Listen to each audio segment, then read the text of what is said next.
Bonjour à toutes et à tous. Alors, mon cours s'adresse aux étudiants du semestre S6, filière SVI, parcours biologie et santé. Et il concerne le module de neurobiologie des adaptations.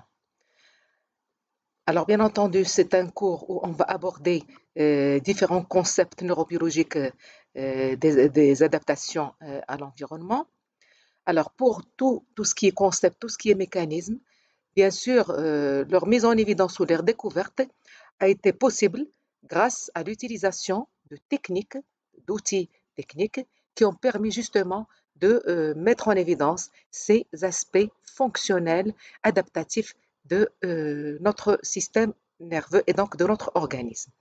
Donc, je vais parler dans un premier temps, avant d'aborder les adaptations à l'environnement, les adaptations neurobiologiques proprement dites, eh bien, je vais vous parler des techniques, de quelques techniques d'exploration, des techniques d'étude des systèmes neuronaux, donc des populations, des systèmes neuronaux cérébraux, des techniques qui ont permis justement d'étudier cet aspect-là et en apportant bien sûr des informations concernant ce qu'on appelle l'activité morphofonctionnelle de ces systèmes neuronaux.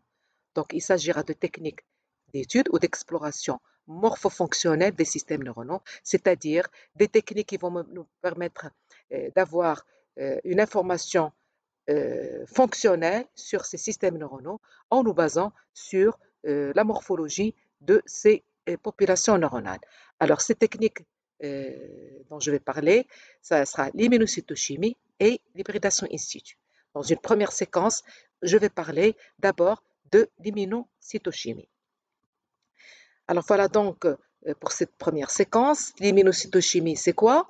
Eh bien, il faut savoir que les techniques immunocytochimiques qu'on appelle ou qu'on abrège ICC pour les initiales immunocytochimiques, en rouge, indiqué en rouge ici, ou immunohistochimiques.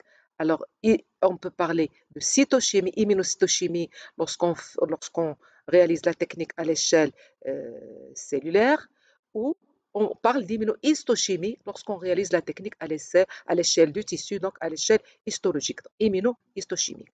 Alors, ces techniques immunocytochimiques sont en fait basées sur des concepts immunologiques d'antigènes et d'anticorps et de leur réaction in vitro dans des coupes tissulaires.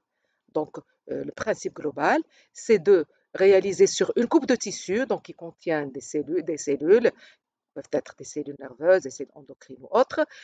Sur ces coupes, on va faire réagir des anticorps. Ces anticorps spécifiques qui vont, chaque fois qu'ils trouvent l'antigène dans la coupe de tissu, ils vont s'y fixer et former un complexe antigène-anticorps.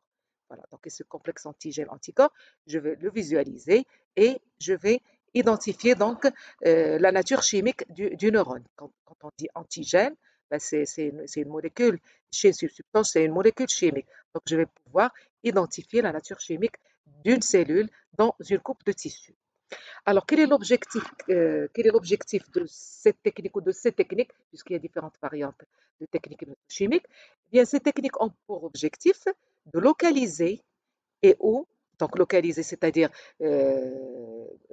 identifier la nature chimique de la cellule ou du neurone là où il est dans le tissu, donc localiser et ou quantifier. On peut même quantifier, par exemple, le nombre de neurones ou de cellules qui ont réagi avec l'anticorps. D'accord?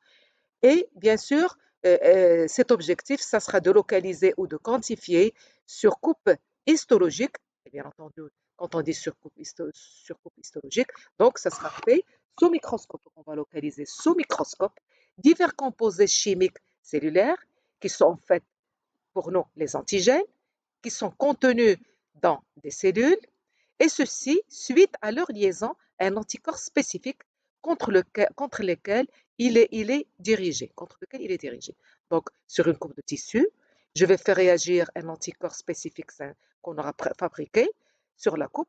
Et bien, sur la coupe, si cet anticorps se fixe sur l'antigène en question, je vais dire que ma cellule contient ou elle concentre cet antigène et donc le composé chimique cellulaire. Et ça me permet donc de localiser les cellules qui contiennent ce composé chimique et on peut même les quantifier. Alors, pour que ça soit plus clair, voilà donc le principe d'une réaction immunohistochimique. Donc, quels sont les principaux composants d'une réaction cytochimique ou ce qu'on appelle aussi immunoréaction? Eh bien, une immunoréaction, en fait, elle comporte trois composants ou trois composantes principales. Alors, donc, une immunoréaction est composée de trois éléments principaux. Il faut avoir quoi? Il faut avoir, bien sûr, préparé la coupe de tissu qui devrait contenir un antigène qui m'intéresse, que je ne vois pas. Le deuxième composant, c'est la fabrication d'un anticorps primaire. Donc, lorsque je l'applique sur ma coupe de tissu, il va se fixer, il va réagir avec l'antigène, formant un complexe antigène-anticorps. Le troisième composant important d'une réaction immunohistochimique, c'est ce qu'on appelle le système révélateur. C'est-à-dire que sur l'anticorps, il va falloir accrocher une molécule, un marqueur qu'on appelle également traceur, ce marqueur qui va me permettre de visualiser ce complexe, cette réaction antigène-anticorps. Parce qu'en fait, l'antigène n'a pas de couleur, l'anticorps non plus, donc l'anticorps dans le sérum, en solution, il n'a pas de couleur. Lorsqu'il se fixe sur l'antigène, et si je passe à l'observation au microscope, eh bien, cette réaction antigène-anticorps, je ne vais pas pouvoir la visualiser. Elle n'est pas remarquée sous microscope. Par contre, lorsque je fixe un marqueur, quelque chose, une molécule que je peux repérer sous microscope, euh, un marqueur, vous verrez différents types de marqueurs qu'on peut utiliser, qui sont colorés euh, ou sous forme d'un précipité noir, etc., etc. Eh bien, donc chaque fois que j'aurai l'anticorps fixé sur l'antigène, j'aurai aussi le dépôt du marqueur sur la coupe de tissu qui contient l'antigène. Donc, lorsque l'anticorps se fixe sur l'antigène, eh bien, je vais dire que la coupe de tissu, elle contient l'antigène X. Si maintenant j'ai fabriqué, je veux détecter ou je veux voir les cellules, par exemple, à noradrénaline, il faut fabriquer des anticorps anti-noradrénaline. Si les anticorps anti-noradrénaline marqués se fixent sur ma coupe de tissu, ça veut dire qu'ils ont trouvé des anticorps spécifiques noradrénaline. Donc, ça veut dire que ma coupe de tissu contient des cellules à noradrénaline. Voilà. Voilà, donc je résume. Une immunoréaction est composée de trois éléments principaux. Le premier, c'est la préparation du tissu qui contient l'antigène, donc la coupe de tissu. Préparer la coupe de tissu qui contient l'antigène à étudier, que je vais identifier. Alors la préparation, bien sûr, elle se fait par fixation, par la réalisation des coupes, etc. Tout ça, on va revenir plus tard lorsqu'on abordera le protocole de la réaction immunohistochimique. Le deuxième élément, c'est l'anticorps, un anticorps dirigé contre l'antigène recherché. Et le troisième élément, c'est le système révélateur qui permet de visualiser l'immunoréaction. Le système révélateur, c'est ça. Voilà, donc il faut la coupe de tissu qui contient un antigène qui m'intéresse, que je veux détecter. Il faut avoir un anticorps spécifique dirigé contre l'antigène que je cherche. Et puis cet anticorps, il faut le marquer par un système révélateur qui permet de visualiser cette réaction antigène-anticorps qu'on parle, qu'on identifie d'immunoréaction. Alors, quelles sont les applications d'immunocytochimie? Alors, en fait, l'immunocytochimie, elle a plusieurs applications. Alors, je vais citer, bien sûr, les applications de l'immunohistochimie au niveau du système nerveux, dans les tissus périphériques et aussi en clinique humaine. Alors, dans le cas du système nerveux, alors il faut savoir que l'immunohistochimie, bien sûr, elle a permis ou elle permet encore de détecter in situ. Alors, quand on dit in situ, ça veut dire que je vais détecter la molécule chimique, le composé chimique, dans la cellule qui le fabrique. Ce n'est pas comme par exemple un dosage biochimique, je vais broyer le tissu, extraire, faire une extraction du composé et le doser par la suite. Non, là, je vais travailler sur une coupe de tissu qui contient donc les cellules, des cellules, d'accord? Et dans ces cellules est concentré un composé chimique que je vais pouvoir détecter par immunocytochimie. Alors justement, grâce à cette immunocytochimie, on a pu détecter donc in situ, comme je vous l'ai dit, sur la coupe, dans la coupe, des neurotransmetteurs, des neuropeptides, des neurohormones contenus dans les neurones. On a pu également détecter, toujours in situ, dans la coupe de tissu, dans les cellules elles-mêmes, on a pu détecter aussi les enzymes de métabolisme des neurotransmetteurs ou encore leurs récepteurs ou aussi, et aussi les facteurs de croissance. La technique a permis également, elle a été élargie à d'autres détection, par exemple, la détection des marqueurs de gli. Vous savez ce que c'est que la gli? Donc, c'est une masse de cellules qu'on trouve dans le système nerveux central, qui sont faites beaucoup plus abondantes que les neurones elles-mêmes. Eh bien, ces cellules gliales qui exercent différentes fonctions au niveau de notre cerveau, en particulier un rôle nutritif, nourricier, de soutien, etc. Donc, grâce à l'immunohistochimie et en utilisant des marqueurs spécifiques des cellules gliales, on a pu localiser et voir, disons, la masse gliale, la visualiser sous microscope, cette masse gliale de notre système nerveux central. Voilà, donc, il y a le premier aspect, c'est la détection. Donc, juste détecter, localiser, voir. Et sur la coupe de tissu, ces composés chimiques. D'accord? Et bien sûr, grâce à cette immunocytochimie, on a pu déterminer carrément la carte chimique du cerveau. La carte chimique, c'est-à-dire tous les composés chimiques qu'on peut détecter, les neurotransmetteurs, qui peuvent être aussi des neuropeptides, des acides aminés, des neurohormones, les enzymes de métabolisme, les récepteurs, les facteurs de croissance, etc. Donc là, comme je vous l'ai dit, dans le système nerveux central, l'immunocytochimie a permis d'identifier ou d'établir une carte chimique, une carte comme une carte topographique. Et bien là, on a la carte chimique du cerveau grâce à l'immunocytochimie. Alors, non seulement ça, il faut savoir que l'immunocytochimie permet aussi de mettre en évidence des fluctuations d'expression. Qu'est-ce que c'est que des fluctuations d'expression? C'est-à-dire que la quantité du composé chimique qui est exprimé dans une coupe de tissu, eh bien, elle peut changer. On n'a pas forcément la même quantité de composés chimiques exprimés selon les facteurs environnementaux. Donc, lorsque les facteurs environnementaux changent, ils bougent, ils fluctuent, eh bien, les fluctuations des facteurs d'environnement vont entraîner également des changements, des fluctuations dans l'expression du composé chimique contenu dans le neurone. Donc, l'immunohistochimie permet également de mettre en évidence des fluctuations d'expression chimique liées notamment aux facteurs environnementaux. Et s'il y a des fluctuations lorsque les facteurs fluctuent, eh bien, ça veut dire que la cellule elle-même, elle est capable de s'adapter à ce facteur, donc en exprimant des changements dans la quantité de composés chimiques qui apparaît dans la cellule nerveuse. Bien sûr, par la suite, on essaie de comprendre quelle est la finalité fonctionnelle de ce changement d'expression. Alors voilà donc pour le système nerveux, l'immunohistochimie elle est appliquée pour deux buts, pour détecter in situ donc les composés chimiques qui sont exprimés dans les neurones et aussi détecter les marqueurs de la glie, et d'autre part, mettre en évidence ou découvrir ou identifier des fluctuations d'expression liées aux facteurs de l'environnement qui sont à l'origine d'adaptations neurobiologiques. Alors, dans les tissus périphériques, comme exemple de tissus périphériques, par exemple les glandes endocrines, donc les glandes, c'est quoi une glande endocrine? Eh bien, c'est une glande qui va sécréter, dans les cellules, vont sécréter des hormones. Eh bien, dans ce cas, on a pu justement, grâce à l'immunocytochimie, on a pu montrer que différentes populations cellulaires endocrines ont pu être distinguées basées sur leur contenu chimique en hormones. Alors, vous savez maintenant, par exemple, que l'insuline et le glucagon, ils sont produits, excrétés, ils sont produits à partir de cellules pancréatiques. Et justement, l'immunocytochimie a permis de montrer que les cellules qui sécrètent l'insuline ou les cellules qui sécrètent le glucagon constituent des îlots, des groupes tout à fait différents.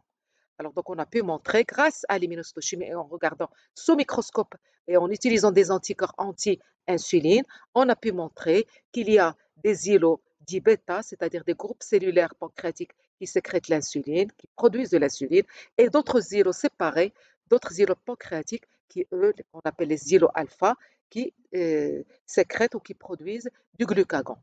Voilà, ça a permis de réaliser disons, une représentation topographique dans le pancréas des différents types cellulaires qui produisent ces hormones. Donc voilà, comme pour le système nerveux central, l'immunocytochimie a permis également de détecter in situ des un contenu chimique en hormone. Alors, une utilisation qui est actuellement d'usage et qui n'arrête de se développer, c'est que cette technique, elle est très utile en clinique humaine, et en particulier en anatomopathologie. En effet, l'utilisation de l'immunohistochimie a été élargie à la mise en évidence d'éventuels biomarqueurs chimiques qui peuvent être des protéines, des peptides, des enzymes, etc.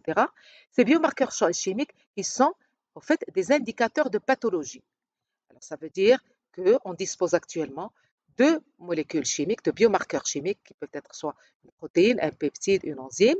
Ces biomarqueurs chimiques, donc à partir desquels on a fabriqué des anticorps spécifiques, lorsque j'applique cet anticorps sur un tissu tumoral, lorsque j'applique euh, l'immunocytochimie ou cet anticorps sur un tissu tumoral, alors vous savez ce que c'est, comment on procède pour travailler sur un tissu tumoral humain, eh bien, il suffit de, bien sûr, le clinicien, lorsque le patient s'adresse au médecin, le médecin doute dans une tumeur, dans un tissu particulier, et généralement, il va demander à ce que le patient fasse une biopsie, c'est-à-dire le prélèvement d'un petit bout de tissu de la tumeur.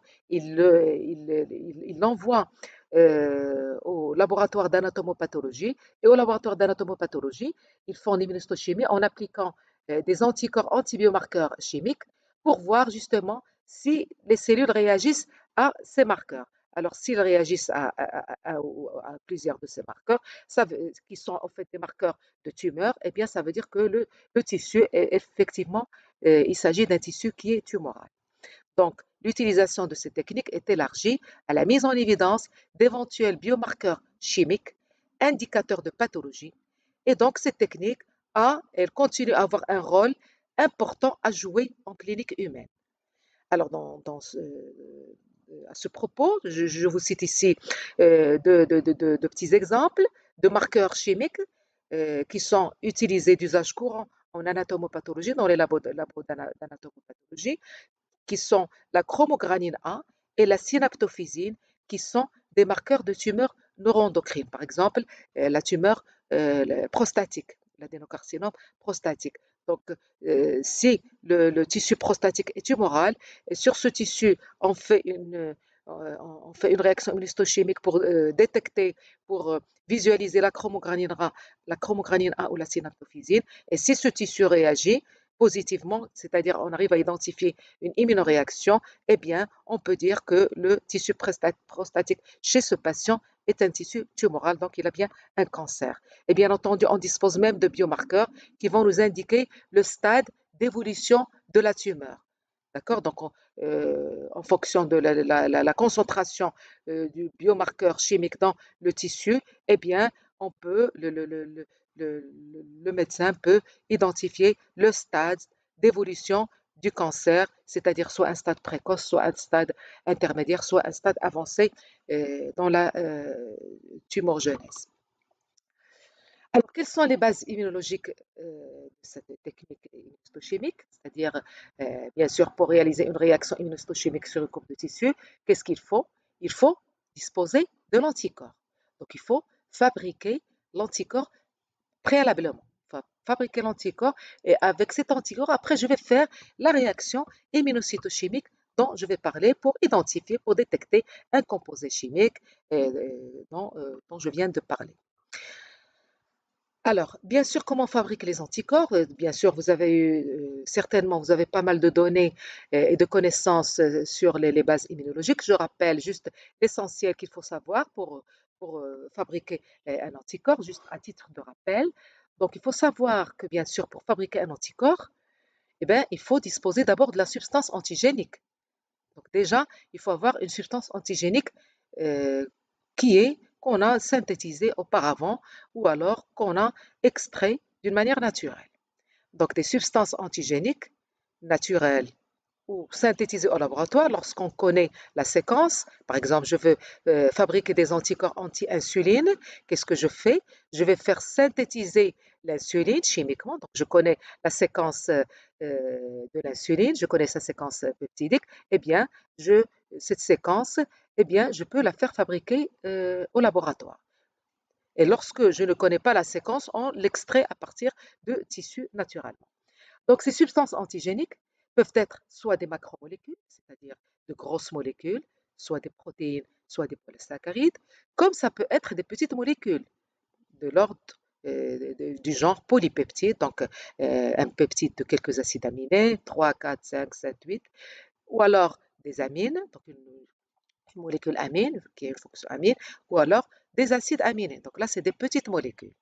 Alors bien sûr, je peux citer comme exemple les macromolécules, on peut citer par exemple l'insuline, je peux citer les enzymes de biosynthèse de pas mal de neurotransmetteurs dans le cerveau, etc. Pour les petites molécules, il y a les polypeptides, et d'ailleurs dans le cours vous verrez pas mal d'exemples de peptides, de petites séquences d'acides aminés. Les amines comme la sérotonine, donc il y a un neurotransmetteur cérébral, il y a l'adrénaline, la noradrénaline, la dopamine, c'est aussi des amines, eh bien, et les acides aminés. Les acides aminés, par exemple, le GABA. Vous savez qu'il y a un neurotransmetteur inhibiteur que concentre notre cerveau qui est le GABA, c'est un acide aminé. Donc, lorsque je fabrique un anticorps dirigé contre une petite molécule, voilà, ou alors je peux fabriquer un anticorps contre une grosse molécule, une substance antigénique, une grosse molécule, une macromolécule. Alors, ces substances, donc, je les ai synthétisées, par exemple, ou je les ai extraites. Je dispose donc de la substance antigénique.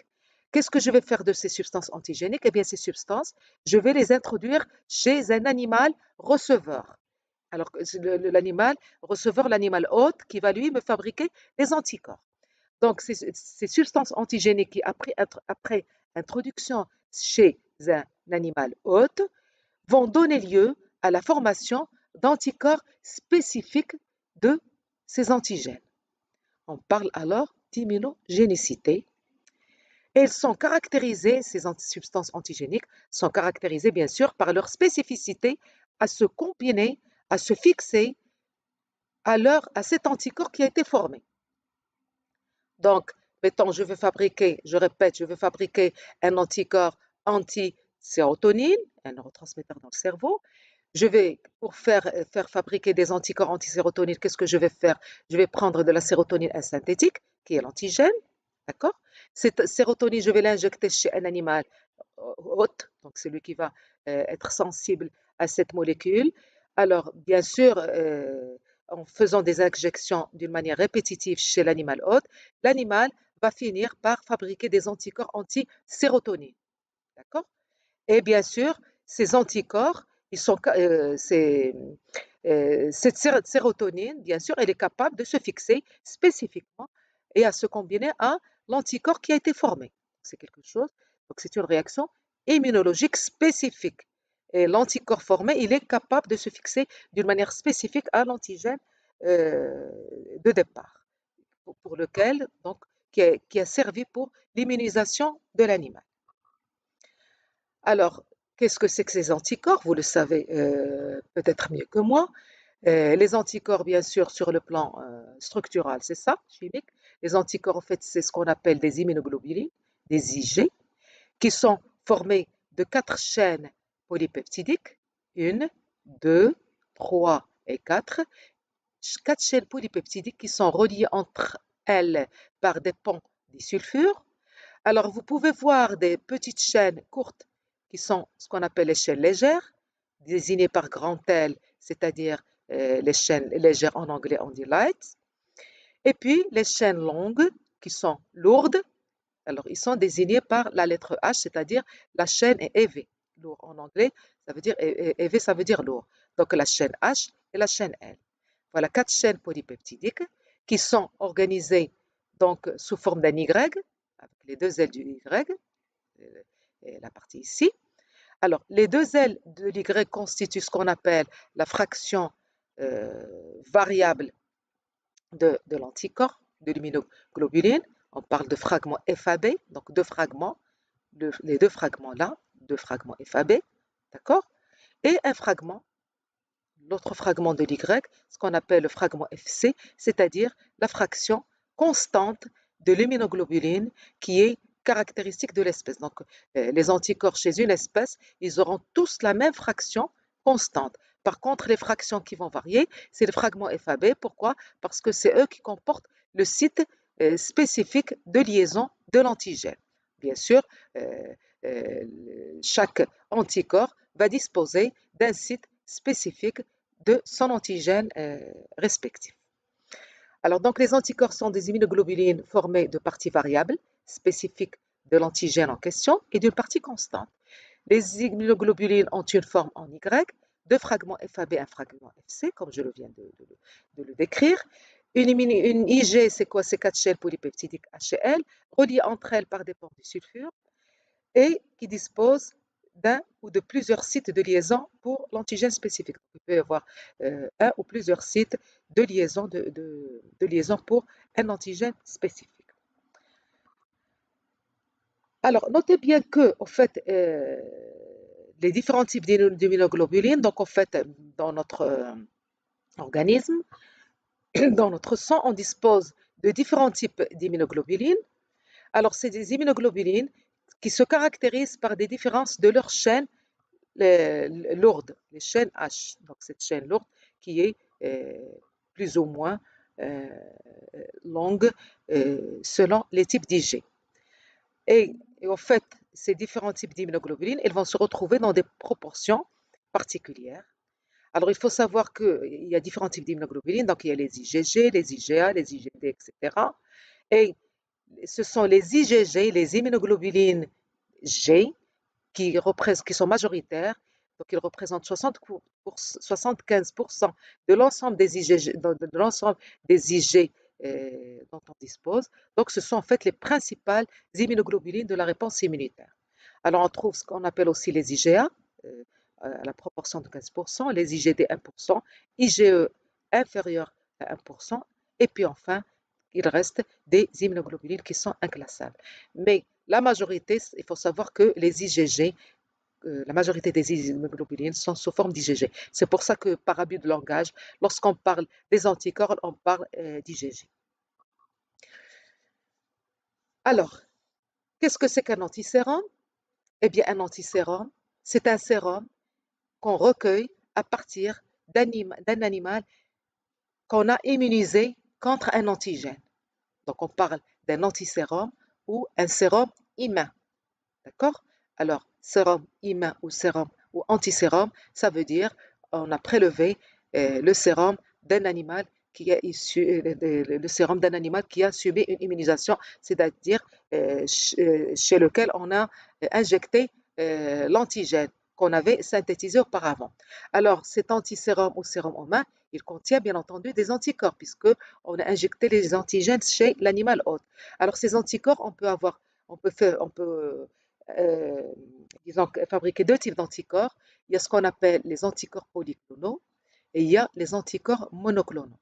Alors, les anticorps polyclonaux, dans l'appellation polyclonaux, ça veut dire qu'ils sont produits par différents clones, plusieurs clones lymphocytaires, donc produits par différents clones lymphocytaires, qui sont capables de reconnaître divers sites de l'antigène en question d'intérêt, qui nous intéresse.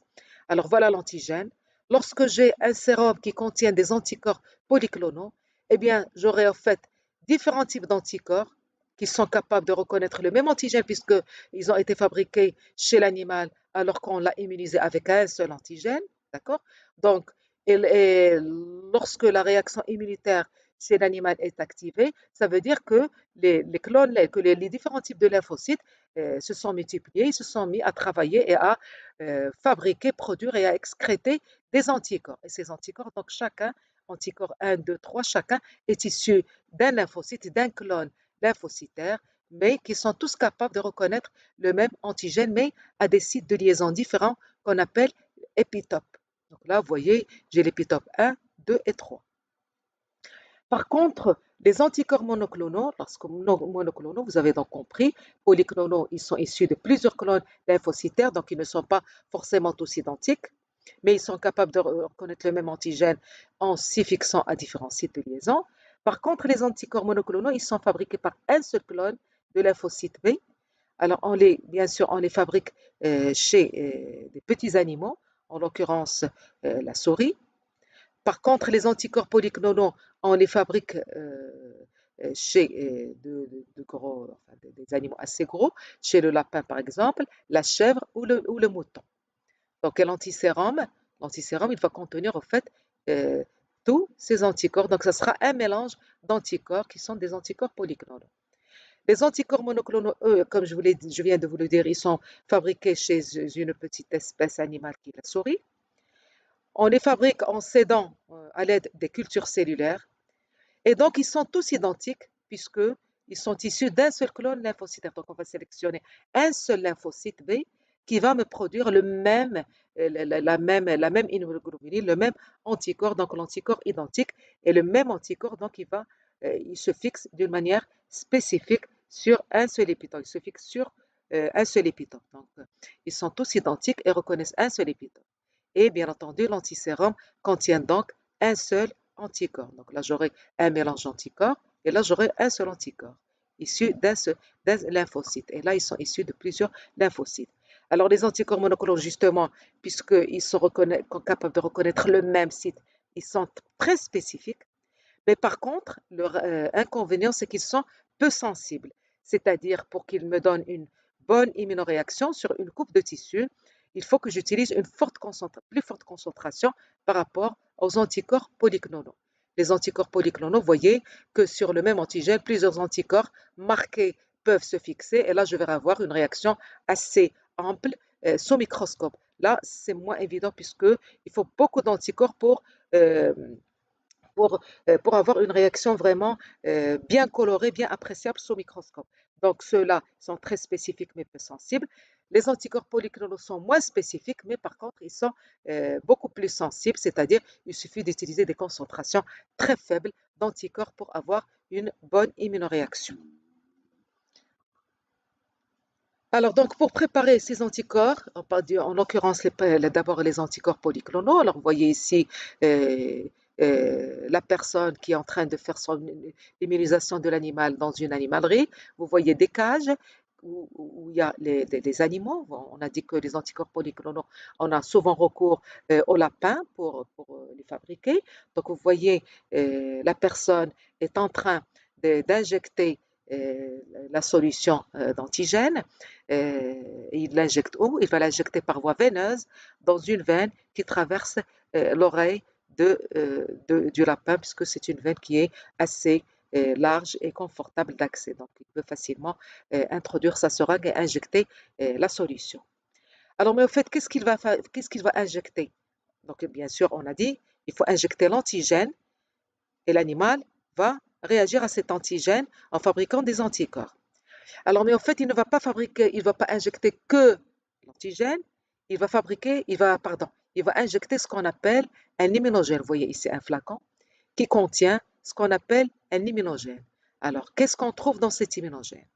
On trouve bien entendu l'antigène. Donc là, vous avez encore euh, comment on prépare ces anticorps polyclonaux. Vous avez une petite image caricaturée du lapin, donc chez lequel on va introduire l'immunogène. Alors, dans cet immunogène, il y a bien entendu l'antigène, qui est important, ce qui nous intéresse. Par exemple, quand on dit l'insuline, la sérotonine, la dopamine, le GABA, etc. Une enzyme de synthèse, etc. Donc, il faut que l'immunogène contienne l'antigène, mais on va rajouter à cet antigène d'autres composants. Alors, un des composants majeurs pour renforcer un petit peu et stimuler la réponse immunitaire chez l'animal, on va mettre un additif, ce qu'on appelle un adjuvant. Et l'adjuvant qu'on utilise, souvent, c'est l'adjuvant de Freund. Alors, cet adjuvant de Freund, c'est quoi? Eh bien, c'est des bacilles de coque inactivées qui sont donc diluées dans une huile minérale, dans des gouttelettes d'huile minérale. Donc là, c'est pour stimuler la réponse immunitaire. Donc avec l'antigène, je rajoute l'adjuvant. Alors, mais il faut savoir que l'antigène, donc je vous ai parlé, si vous vous rappelez bien, on a parlé de macromolécules. Pour les antigènes, ça peut être des macromolécules, ça peut être des petites molécules. Alors, pour les macromolécules, c'est des grosses protéines. Ils peuvent être suffisamment immunisantes pour l'animal en présence de l'adjuvant. Mais lorsqu'il s'agit de petites molécules, toute petite molécule chimique comme un tout petit peptide de 4-5 acides aminés ou d'une amine, par exemple une catécholamine, ou d'un acide aminé. Là, la petite molécule, elle n'est pas assez immunisante pour l'animal. Donc, en fait, l'animal, il ne réagit pas très bien euh, aux petites molécules. Donc, qu'est-ce qu'on fait pour vraiment qu'il reconnaisse la molécule et pour stimuler davantage son système immunitaire lorsqu'on a affaire à des petites molécules? Eh bien, on va coupler l'antigène à une protéine porteuse. Donc, on va le faire porter par une grosse protéine qui peut être l'albumine, généralement l'albumine. Et comment on va coupler, associer l'antigène avec la protéine de couplage qu'on appelle la protéine carrier. En anglais, la protéine porteuse, c'est le carrier. Donc, comment on va les associer? En utilisant ce qu'on appelle un agent de couplage. Donc, on va coupler l'antigène à l'albumine, au carrier, grâce à un agent de couplage, comme par exemple un aldéhyde chimique qui est le glutaraldéhyde. Voilà. Donc, vous voyez que pour immuniser l'animal, on n'utilise pas que l'antigène, on utilise un immunogène qui contient l'antigène, parfois couplé à une protéine porteuse et un adjuvant. D'accord? Alors, bien sûr, on va faire des injections répétitives. Donc, il va immuniser une fois l'animal, il le remet dans l'animalerie, dans sa cage. Il revient au bout de, par exemple, de 15 jours. Il refait une deuxième injection. Au bout de 15 jours, il revient pour faire la troisième injection, la quatrième, etc. Donc, on fait des injections répétitives pour vraiment que l'animal hôte reconnaisse cet antigène comme étant étranger et il va commencer à fabriquer des anticorps. Donc, il va stimuler son système immunitaire pour fabriquer des anticorps. Donc, au bout d'un certain temps, on va prélever le sang de l'animal, faire la centrifugation, récupérer le sérum, donc qu'on appelle un antisérum. Pourquoi? Parce qu'il est issu d'un animal qui a été immunisé pour une molécule donnée, pour un composé chimique. Donc, dans cet antisérum, qu'est-ce qu'on va trouver? On va trouver bien sûr des anticorps anti-antigènes, voilà le Y, l'immunoglobuline, spécifique de l'antigène, mais on peut également avoir des anticorps anticontaminants. Tous les autres constituants aussi peuvent induire la fabrication d'anticorps. Donc, on aura aussi des anticorps contaminants. Alors, bien sûr, l'immunisation va être à l'origine d'anticorps spécifiques et d'anticorps non spécifiques. Alors, bien sûr, après, par une procédure chimique, on va pouvoir éliminer tout ce qui est contaminant par des chromatographies. Alors, donc, je résume. Pour la préparation d'anticorps polyclonaux, on injecte, donc je répète ce que je viens de décrire là, on injecte d'une façon répétitive un échantillon de l'antigène couplé ou non à une protéine porteuse, le carrier, pour augmenter, comme je viens de vous le dire, pour stimuler l'immunogénicité, augmenter l'immunogénicité. Alors on utilise comme protéine porteuse l'albumine et comme agent de couplage le glutaraldéhyde. Alors, cette injection qu'on fait d'une manière répétitive se fait donc, on l'injecte à un animal, le plus souvent le lapin ou la chèvre. Le conjugué, comme je viens de vous le dire, est presque toujours mélangé à un adjuvant dont le rôle est de stimuler les réactions immunologiques. L'adjuvant de Franck est le plus utilisé. On va donc injecter un immunogène et non pas un antigène. Alors, une à plusieurs semaines après l'injection de l'antigène, eh bien, on va prélever le sang de l'animal, puis on recueille le sérum qui est riche en anticorps. Donc, on parle d'antisérum ou de sérum humain. Alors, par contre, lorsque je récupère le sérum d'un animal ou d'un individu qui n'a pas été immunisé par une molécule chimique, eh bien, on ne va pas parler d'antisérum. Donc, un antisérum, lorsque le sérum est issu d'un animal immunisé. Si l'animal n'est pas immunisé, on va parler de sérum toco ou de sérum non humain. Voilà. Donc, cet antisérum qu'on va recueillir, eh bien, il va puisque c'est un anticorps polyclonal, donc différents lymphocytes vont se mettre à produire et à excréter des anticorps, des immunoglobulines. Donc, cet antisérum contient différents anticorps dits polyclonaux produits par différents plasmocytes et reconnaissant divers sites de l'antigène d'intérêt. Donc, ils vont reconnaître différents sites de l'antigène qui sont les épitopes. Alors, on peut également avoir, pour faire une réaction immunohistochimique, à la préparation d'anticorps dits monoclonaux. Alors, la préparation d'anticorps monoclonaux, elle est un petit peu plus compliquée, donc on a recours à la biotechnologie, beaucoup d'aspects biotechnologiques. Euh, mais vous verrez quel est l'intérêt de ces anticorps monoclonaux. Alors, donc, on va procéder au départ comme pour l'anticorps polyclonal, c'est-à-dire on va immuniser un animal contre un antigène qu'on peut désigner par A, un antigène X, un antigène A. Donc, on va injecter un immunogène chez un animal. Alors, comme je l'ai déjà dit, l'animal qu'on utilise pour les monoclonaux, ça n'est ni le lapin ni la chèvre, c'est une souris, la souris. Donc, j'immunise l'animal, je fais des injections répétées. Au bout d'un certain temps, je vais me diriger avec une seringue, une aiguille, vers l'organe immunitaire de l'animal, vers la rate. Donc, on va vers la rate, on va faire une ponction carrément des lymphocytes. Donc, au lieu d'aller injecter, prélever dans le sang les anticorps, la solution, le sérum avec les anticorps, je vais plutôt prélever cette fois-ci les cellules, les lymphocytes, donc les cellules d'immunité, les lymphocytes, je fais une ponction, voilà, les lymphocytes, donc ils sont schématisés ainsi, donc qu'est-ce que j'aurai? Des lymphocytes qui sécrètent, qui expriment à leur surface des anticorps, des immunoglobulines. Et vous voyez, j'aurai plusieurs lymphocytes, donc plusieurs clones lymphocytaires, et chaque clone lymphocytaire va produire différents anticorps qui vont être libérés, bien sûr, ensuite dans le sang. Donc j'aurai différents clones lymphocytaires. Alors, pour fabriquer des anticorps abondants à partir de cette masse lymphocytaire, qu'est-ce qu'on fait? Eh bien, on va prendre ces lymphocytes, on va les immortaliser. Comment on va les immortaliser? Donc, les rendre immortels pour qu'elles continuent à vivre et à produire indéfiniment des anticorps. Donc, je vais les fusionner avec des cellules du plasmacytes tumoraux, donc, que j'aurais prélevé à partir d'un site tumoral. Je vais les faire fusionner. Alors, pourquoi les faire fusionner avec des cellules tumorales? C'est pour les rendre immortels. Et lorsqu'ils fusionnent avec des cellules tumorales, je vais avoir ce qu'on appelle un hybridome. Un hybridome. Voilà. Donc, après, bien sûr, je vais procéder, bien sûr, j'aurai dans mon tube des lymphocytes qui ont fusionné et d'autres qui ne vont pas fusionner, donc je n'aurai pas fusion à 100%. Après, je vais réaliser, je vais mettre en culture, donc je vais les mettre en culture en milieu HAT pour sélectionner les plasmocytes immortalisés, les lymphocytes immortalisés, donc qui ont fusionné, et donc je vais sélectionner tout ce qui est hybridome. Alors, ces hybridomes, bien sûr, ils vont être disposés dans cette plaque.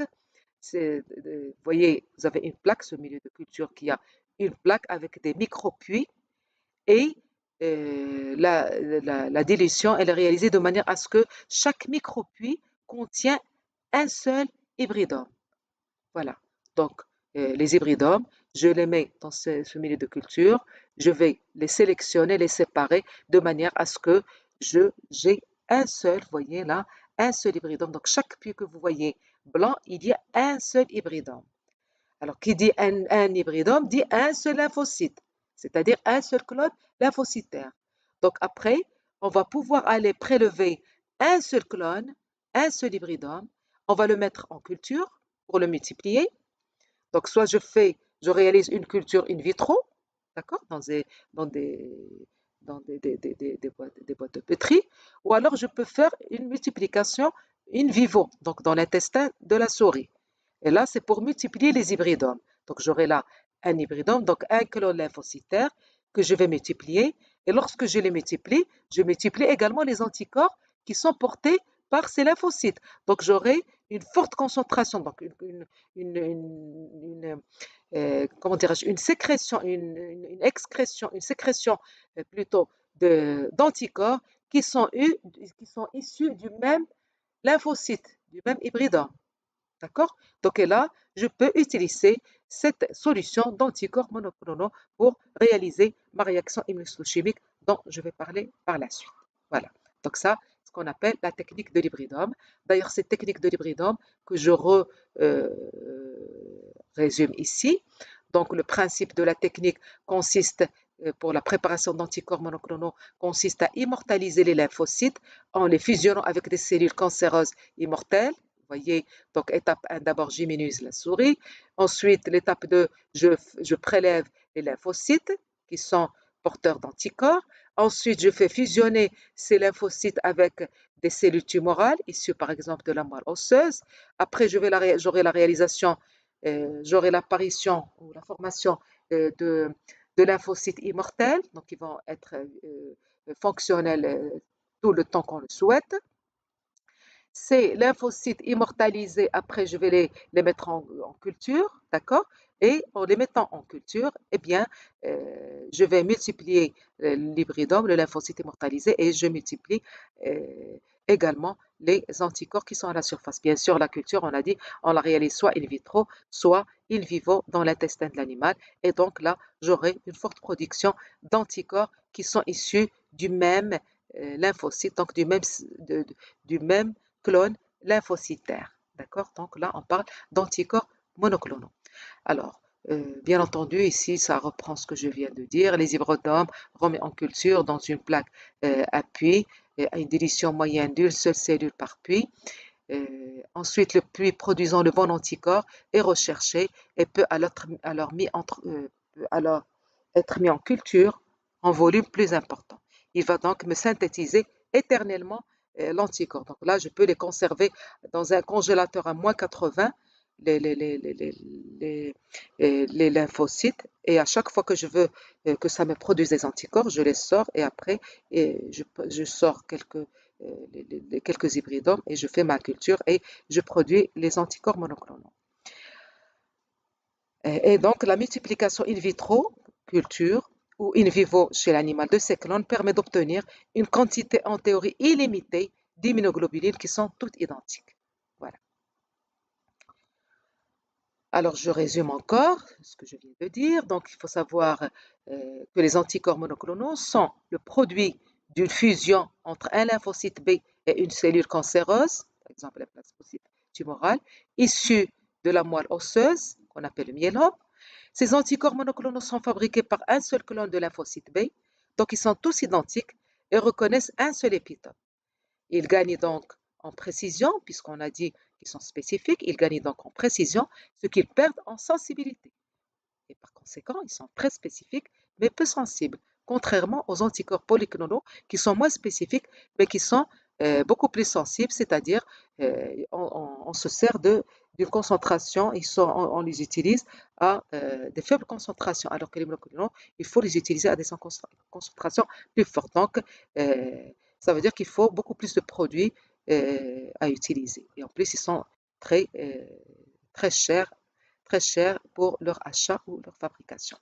Alors, ces anticorps monoclonaux, comme on vient de le dire, ils sont en plus fabriqués par des cultures cellulaires, et puisqu'ils sont fabriqués par des cultures cellulaires, eh bien, leur durée de production, elle dépend donc de la vie de l'animal. Ça veut dire que la vie de l'animal, elle s'arrête là. Donc là, on peut sacrifier l'animal, on n'a pas besoin. On prélève les lymphocytes et après, on travaille avec les lymphocytes euh, tout le temps qu'on veut.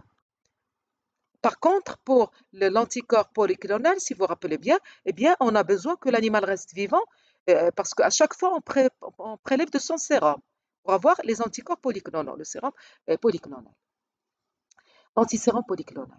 Donc, les monoclonaux sont fabriqués par des cultures cellulaires et leur durée de production dépasse de loin la vie de l'animal. En plus, leur avantage, c'est qu'on se sert de petits animaux.